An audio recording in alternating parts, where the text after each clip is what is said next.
Alrighty. So my segment's not going to be Your too. shortman's not My gonna- shortman's not going to be too segmented. What a good start. We're red hot right up in here.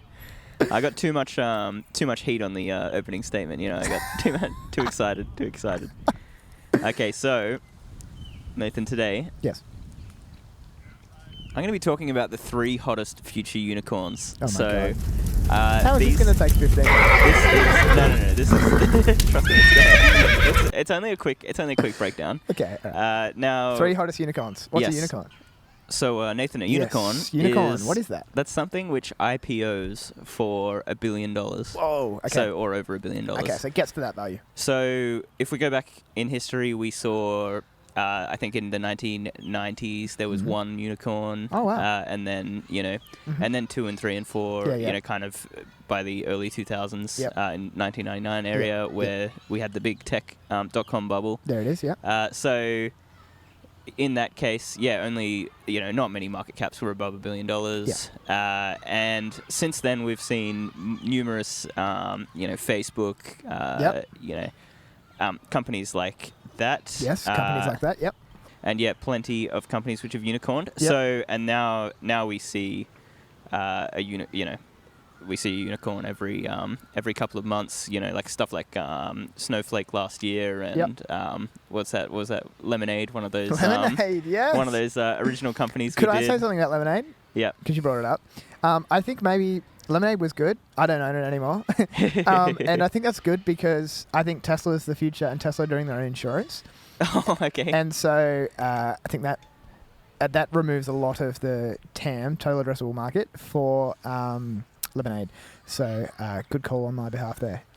Well done. But that's just me. Like, I mean, Lemonade's still cool. Like, they'll do house insurance and stuff. So, but yeah. Yeah. Just for car sure. related. For sure. So what's one of the biggest problems with living in a home? Let's say that. I live in a home. Yeah. Biggest problem we have is timing of showers in the morning between the 3 of us, I'd say. Okay, so that's not going to be what it's about. Oh, okay. I was going to say paying rent. So that's my problem that I'm bringing up. Great. But what's the problem with... All right, so how do you avoid paying rent when living in a home? How do you avoid paying rent? You don't pay it. No. You buy. So, Oh. So what's the problem with buying a house though? They're expensive. They're very expensive. Yes, got that one. There it is. And you have to put down a big deposit. You've got to put down a big deposit. So you've got to save up a lot of money. You've got to save up a lot of money. Yeah. Or if you don't, then you have to pay lender's mortgage insurance. That's right, LMI. So in Australia, if you put down less than 20%, which means your LVR is 80 or above 80. Yes. Which is loan to value ratio. Yes, good. That means that you will have issues with paying LMI, which is super expensive because if you default, it's a problem. Whereas if you own 20% of the equity yourself, it's way better. Now you can put down 10%, and there's certain conditions. Maybe you could get a guarantor or something. Yeah, guarantors as well. So it's definitely difficult. Yeah, I'll agree with that. Definitely. Yep. So one of the advantages of that, though, usually, and I'm going to say this as a general statement because it seems to be true from what I've seen. Okay. It's usually cheaper to pay a mortgage than it is to pay rent. Yeah, you said that to me the other day, and I had never thought of that, but you could totally be right. I've never... Well, it's from what I've seen in banking, it's definitely true. Good, okay. And what that means is, and it's particularly true in higher cost of living areas, I would say... Yeah. I would say we probably qualify as a higher cost of living city. Not a very high cost of living city, but like a... Higher. Higher, yeah. We are a higher than average cost of living area. But so anyway, in those areas, usually there's a lot of demand for housing, and what will happen is you'll pay a $1,200 mortgage on a $500K property or something like that per month. Yep. But you can rent it out at $500 per week. Yes, that's right. And then you make it. And that's a lot more. But if you're on the receiving end of that, where you're trying to pay it. Yeah. And so then, that makes sense. Yeah, and you'll pay your insurance, and you'll pay your strata if it's an apartment, all that kind of thing. Yep. And at the end of the day, the cost will probably be $1,500 to the landlord, and then he'll make a $500 profit essentially. Okay. And so with all of the repayments and all that kind of thing. And that's just kind of the general business model of being a landlord. Like, Okay. and it's huge. It's cash flow positive at the moment. Yes. And so anyway, in this scenario though, this first startup is called Divvy Homes. Divvy Homes. Okay. So Divvy Homes, you pay a 1 to 2% deposit, and you pay rent, but your rent goes to Divvy, and 25% of the rental payment goes towards the savings of the home. Oh, that's cool. So it's very helpful for people that can't get mortgages, they can't save up a deposit, but they've still got a solid, a solid enough like history of paying rent. Yes. And so, so they've probably got a good credit rating and stuff. Yeah, absolutely. Yep. And so they started in 2017. Okay. They started purchasing this is Divvy, and they started purchasing houses in 2018. Yep. They've purchased a few thousand homes so far, and they primarily focus not on San Francisco. It's an American company. Yep. They don't focus on San Francisco and New York. They buy in Dallas and Houston and Austin and stuff like that, or they're like a little out of the main city areas and like in the suburbs, that kind of thing. Yeah. And the house prices will range from 150K to 350K. So like it's targeting a certain market, obviously. Definitely. And the average purchase price is 250K. Okay. And so, so like you might be thinking, okay, so they're buying these thousands of homes. Yeah. They have these lower quality renters. Yes. Isn't this the credit problem? Isn't this the GFC all over again? Ah. Right? 1% deposits, loose credit checks, that kind of thing. Yep. But this isn't the same because the money that you pay towards your rent is basically 75% of the money is being used and paid into like as though it's your rent essentially, and then 25% of it is going to that savings thing. Yes. And anyway, with that, as in, so 25% of it is reducing the amount that you owe. Yes, but let's say you don't like pay it. Let's say you have to get evicted. A lot of people stop paying it. That kind of thing. It's Divvy that owns the houses, which means that Divvy is the company which is taking the loss. Yes. And while they do use a mix of debt and their own equity to buy, they're able to get equity funded like a startup. Yes. Which means that they're able to use a bit more equity. It's not 100% debt. Yeah, and so so it's not completely passed through. So they're able to use a lot of their startup capital that they've raised to actually purchase the homes. Yes. Which are then re-rented, essentially. Yeah. And it's a very sticky product because people want to continue to own their home, like they don't want to. Well, you live in it. Yeah. And it's treated as a savings account. So instead of rewriting the title deeds and all that kind of stuff every time you make a repayment, it's like that. You're getting. So the 25% goes towards your little savings account. Yeah.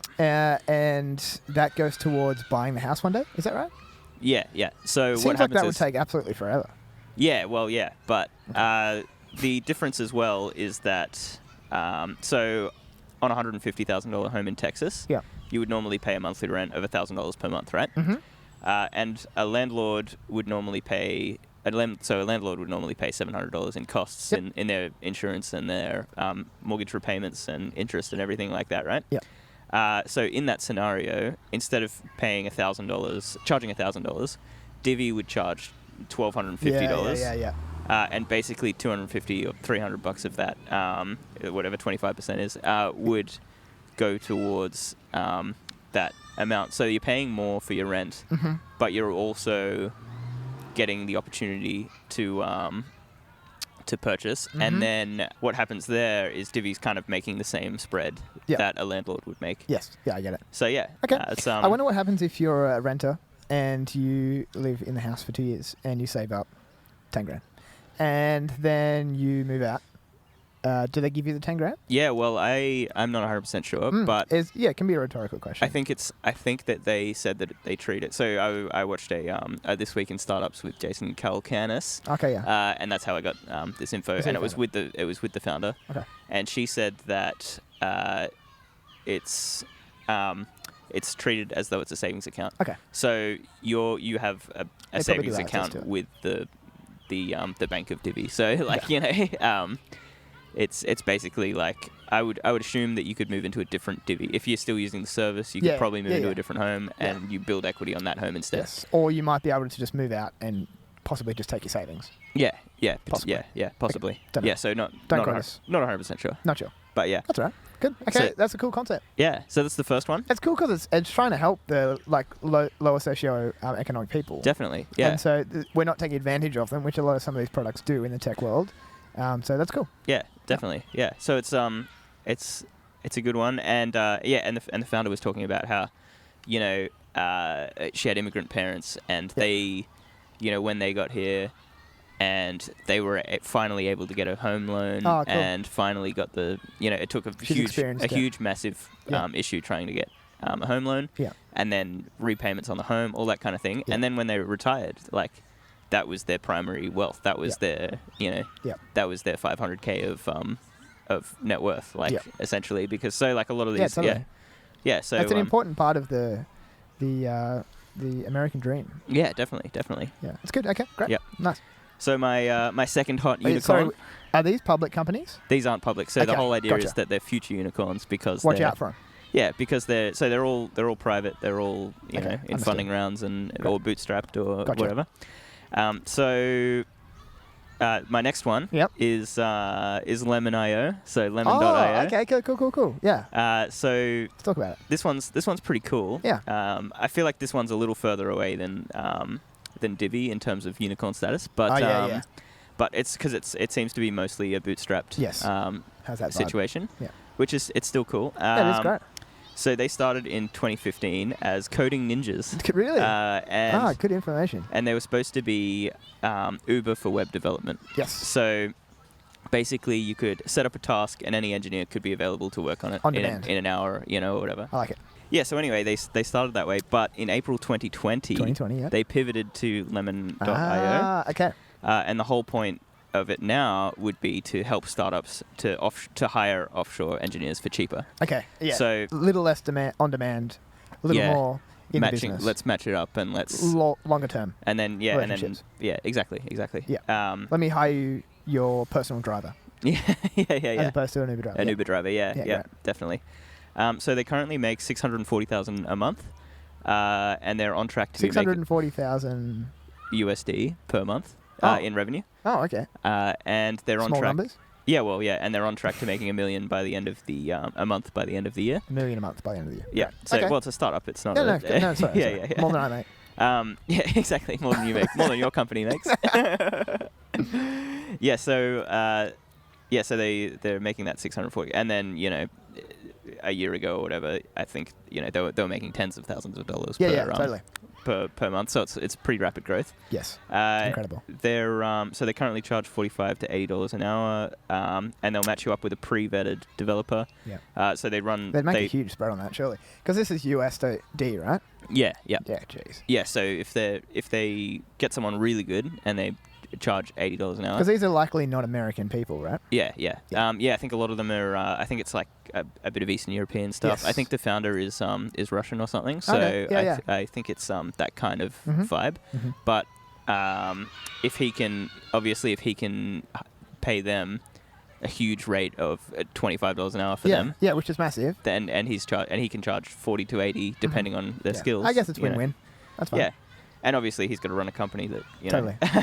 that does everything. Yeah. So there's also a custom pricing on a more expensive CTO, which you can hire as well. Really? So you can hire your own offshore chief technical officer. Sick. Which is great. They run them all through English as a second language. They run them through tests. They vet them. Yeah, and they also run them through all of the standard interview stuff that you would. Oh, okay.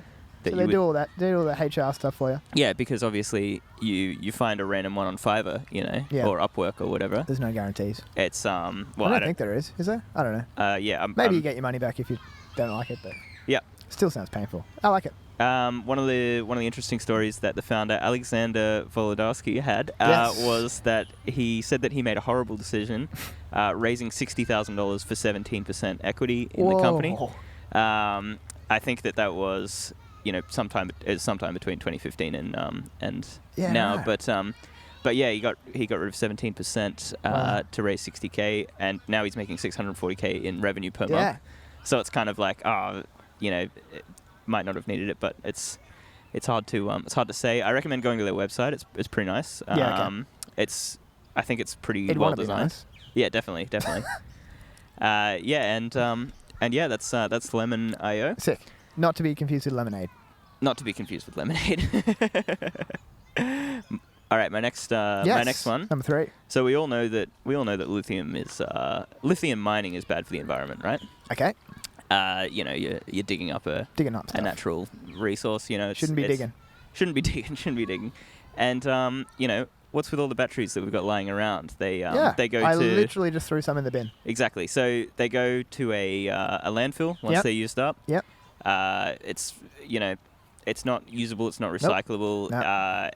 And they're once they decay, it's a not useful thing, right? Great. However, it's great to have batteries on the side of your house or on the top of your office because solar power, right? Yes. Yeah, you want to hold that. So you want to store solar power. Yep. Because you generate so much solar power during the middle of the day. Yeah, when you're right? not there. So that's that's the big problem, right? Yeah. Or if you're even if you're in the office and all the lights are on and all that kind of thing. Yep. You're still generating way excess power from your solar panels. Yes. Because, and then how to use it? You have to have batteries to store the power because, you got to, at 5 p.m. if it's dark or if it's a bit more dark than 12, and the sun's already kind of past where the solar panels are useful, you still want to be able to turn the lights on, Totally. know? So then it's like, okay, do you connect back to mains? What do you do? Have a battery, that kind of thing, Lithium batteries. It's good. It's I'm coming to a point. Don't worry. Okay, gotcha. So they're obviously they generate peak energy in the middle of the day. Yep. When the sun's the hottest and the most direct and the straight on it and all that kind of thing. Yes. So in Israel, 20% of energy use is actually used up by cooling systems and air conditioning. I can imagine. At peak demand, the number is 40%. Ooh. So 40% of energy use. And air conditioning use actually remains high until 9 p.m. I can imagine. Peaks at 6 p.m. Yeah. So Nostromo is the name of this startup. And how do you spell it? And what they do, it's a real word. And it's a real word. It's a real word, yeah. As in, other than the name of the company. Yeah, so I think it's I think it's like an actual. I don't know what it is, but it's an actual thing. It's spelled N-O-S. Don't laugh at me. Nostromo.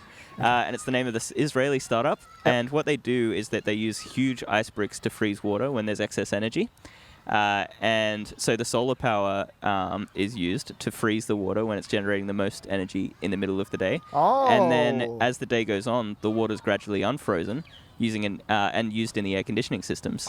And so you don't need a battery. So you don't need a battery. Oh. Because water batteries. Yeah, so the whole thing is that there are things on the roof which you might not know the specific name. So they're called chillers.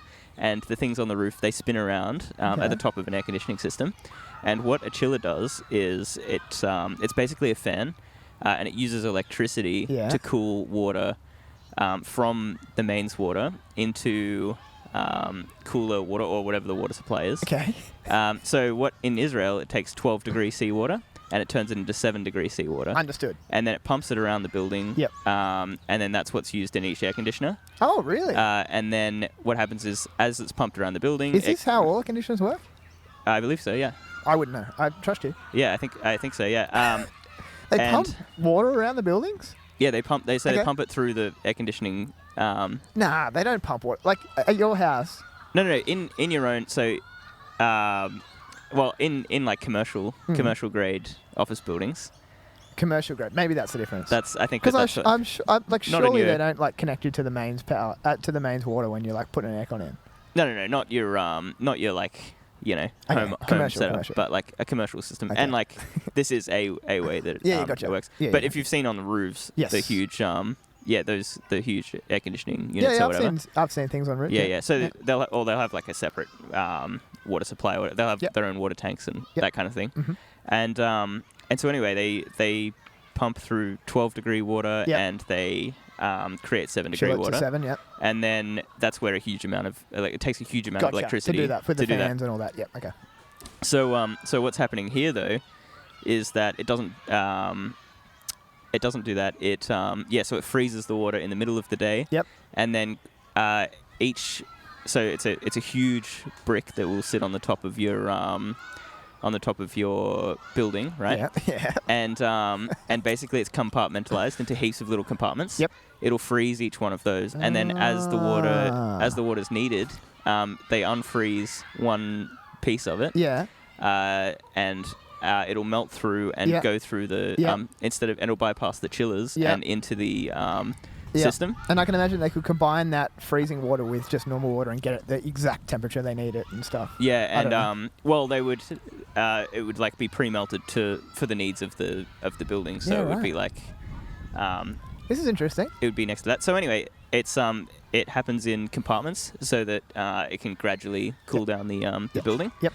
And one of the advantages is that obviously water doesn't degrade like lithium-ion batteries. Yes. So with batteries, you can use them a couple of thousand times, if they're on the roof or whatever. Yep. But with water, you can freeze it and unfreeze it pretty much forever. That's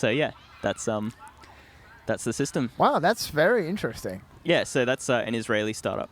So I like it. That's Nostromo. I feel like that's obviously it ties in with what we normally talk about with the battery stuff, but other than that, it's like really left of field. So I think it's cool. Yeah, and their plan is to create like independent grids so that you would be able to use that system with another if they get like government planning for a town, Oh, they can put a major one in. So what they would do, well, you know how on solar power you can re-divert it back to the grid, and your neighbour's house is also powered by your solar panels, and you get a kickback for that. Yep. So with the water cooling system, the whole idea is that if one office building has it and the one next to it doesn't, they could pump the water. What if we take that a step further? Why don't they just pipe the freezing water from Antarctica all around the world, and then we won't even need solar panels? I don't know. That's a very, very long pipe that you would need.